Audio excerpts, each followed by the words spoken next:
Karomah Abah Guru Sekumpul membelah diri jadi tiga. Dikisahkan ada seorang murid yang termasuk dekat dengan Abah Guru Sekumpul menceritakan ketika ia berkunjung ke rumah Abah Guru Sekumpul.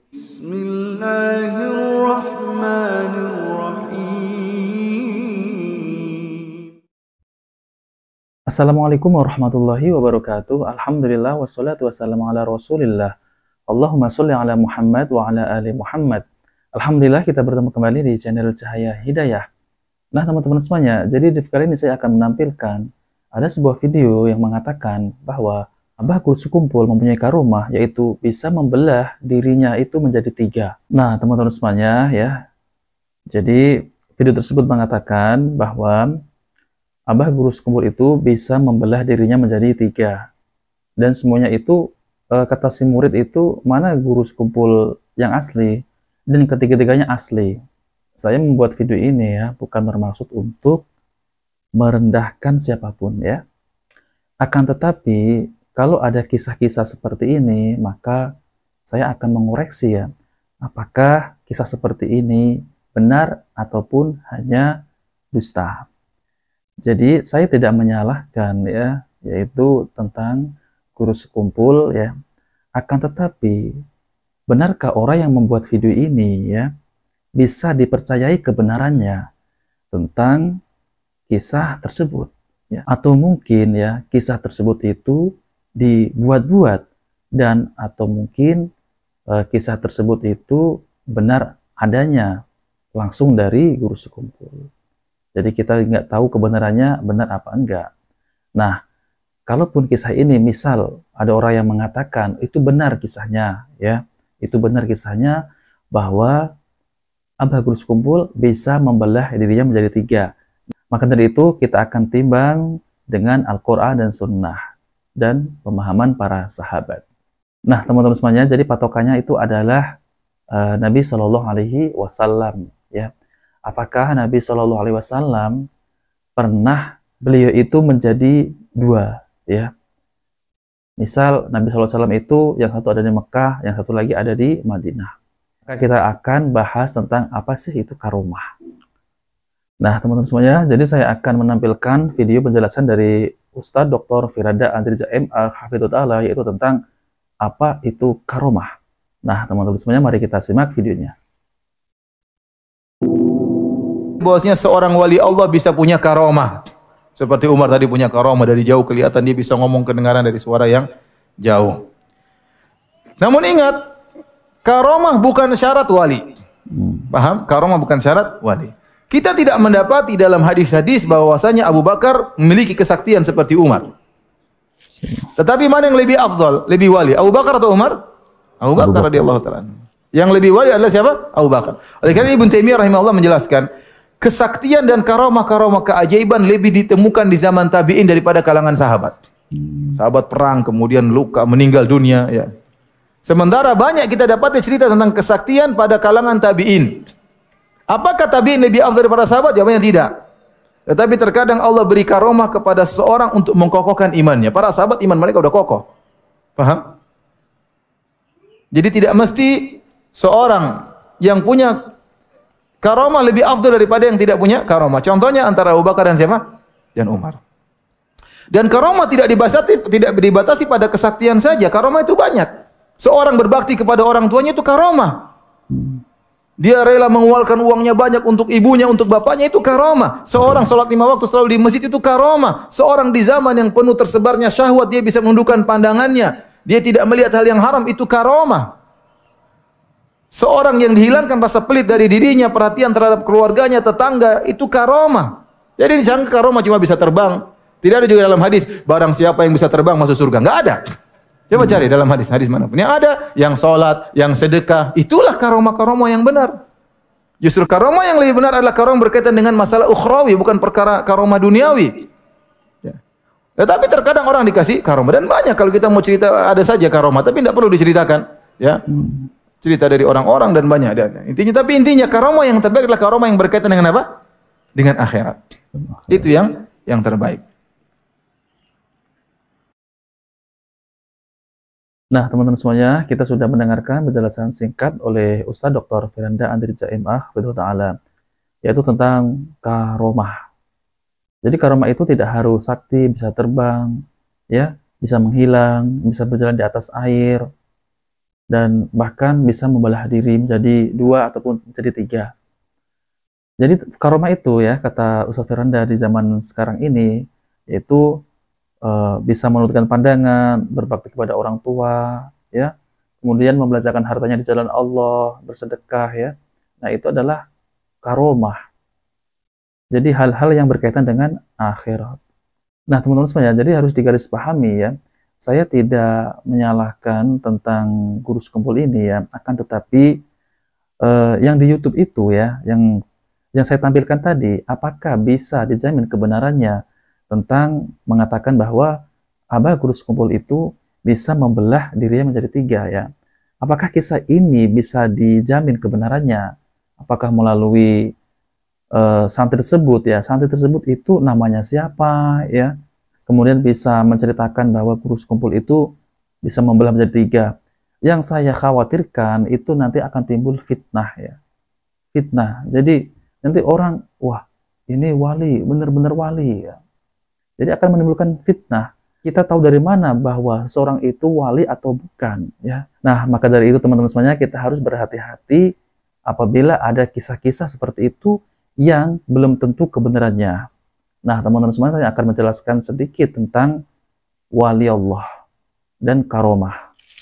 Nah, teman-teman semuanya, jadi kitab Riyadhus Shalihin karya Imam Nawawi yaitu kitab Ad-Da'awat, kitab kumpulan doa. Bab yang ke-293, karomah para wali dan keutamaan mereka. Ayat yang pertama, Allah Ta'ala berfirman, ingatlah sesungguhnya wali-wali Allah itu tidak ada kekhawatiran terhadap mereka dan tidak pula mereka bersedih hati, yaitu orang-orang yang beriman dan mereka selalu bertakwa. Bagi mereka berita gembira di dalam kehidupan di dunia dan dalam kehidupan di akhirat. Tidak ada perubahan bagi kalimat-kalimat dan janji Allah, yang demikian itu adalah kemenangan yang besar. Surat Yunus ayat 62-64. Kemudian pengertian karomah itu apa ya? Apa bedanya dengan mukjizat dan ilmu magis? Yaitu karomah, kemudian mukjizat dan ilmu magis.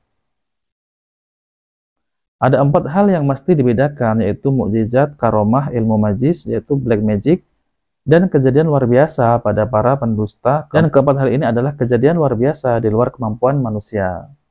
Yang pertama, mukjizat. Mukjizat yaitu adalah perkara di luar kebiasaan yang Allah tampakkan pada Nabi untuk mengokohkan dan membuktikan kebenaran mereka sebagai seorang Nabi. Nah, itu mukjizat ya. Contoh mukjizat adalah pada Nabi Isa. Nabi Isa menghidupkan yang mati, bahkan mengeluarkannya dari kubur setelah dimakamkan.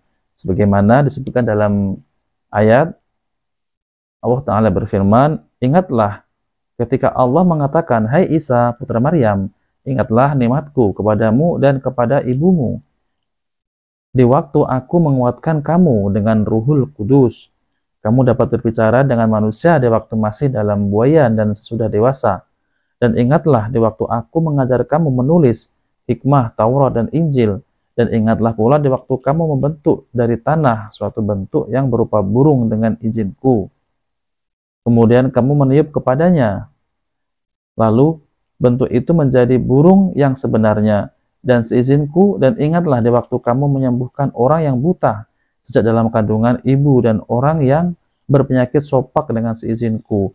Dan ingatlah di waktu kamu mengeluarkan orang mati dari kubur menjadi hidup dengan seizinku. Dan ingatlah di waktu aku menghalangi Bani Israel dari keinginan mereka membunuh kamu, dikala kamu mengemukakan kepada mereka keterangan-keterangan yang nyata. Lalu orang-orang kafir di antara mereka berkata, ini tidak melainkan sihir yang nyata. Surat Al-Maidah ayat 110. Nah, itu mukjizat. Dan yang kedua, karomah. Karomah adalah perkara luar biasa, namun bukan dari para nabi, tetapi dari pengikut para nabi, yaitu dari kalangan wali Allah. Contohnya adalah pada Maryam yang menggoyangkan batang kurma. Dalam ayat disebutkan, Allah Ta'ala berfirman, dan goyanglah pangkal pohon kurma itu ke arahmu, niscaya pohon itu akan menggugurkan buah kurma yang masak kepadamu. Surat Maryam ayat 25. Dan buah kurma yang masak itu tidak hancur. Ini namanya karomah, Begitu juga Maryam bisa hamil tanpa suami hingga melahirkan adalah suatu karomah. Dalam ayat disebutkan, Allah berfirman, dan ingatlah kisah Maryam yang telah memelihara kehormatannya. Lalu kami tiupkan ke dalam tubuhnya ruh dari kami, dan kami jadikan dia dan anaknya tanda kekuasaan Allah yang besar bagi semesta alam. Surat Al-Anbiya ayat 91. Kemudian yang ketiga, ilmu majis, ilmu hitam. Ilmu majis, syahwazah adalah sesuatu Allah tampakkan pada orang yang mengabdi pada jin ataupun setan. Ini sebagai bentuk ujian bagi dirinya dan orang lain.